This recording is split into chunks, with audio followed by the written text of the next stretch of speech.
ఇది తిరుమలలో జరిగిన యథార్థ సంఘటన. 1989లో తిరుమలలో వర్షాలు పడకపోవడంతో గుడి తాత్కాలికంగా మూసివేసేటంత దుస్థితి వచ్చింది. అప్పుడు గుడిలోని ప్రధాని పూజారి వరుణదేవుడికి పూజ చేస్తేనే మనకు జవాబు దొరుకుతుందని అన్నారు. దీంతో గుడిలో వరుణదేవుడి జపం కోసం ఒక ముహూర్తం పెట్టారు. ఈ పూజ కోసం పెద్ద పెద్ద పండితులను కూడా పిలిచారు. కానీ ఆ పండితులు ఆ రోజు అక్కడికి చేరుకోలేకపోయారు. ప్రధాన పూజారికి ఏం చేయాలో అర్థం కాలేదు. వెంకటేశ్వర స్వామి వైపు తిరిగి ఒక సంకేతం ఇవ్వమని అడిగారు. అదే రోజు రాత్రివేళ అందరూ నిద్రపోతున్నప్పుడు హఠాత్తుగా అన్ని గంటలు వాటి అంతట అవే మ్రోగుతూ పెద్ద శబ్దం వినిపించింది.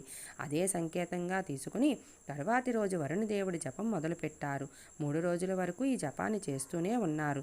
కానీ ఒక్క చుక్క వర్షం కూడా పడలేదు. దీంతో నిరాశ చెంది జపాన్ని ఆపేశారు.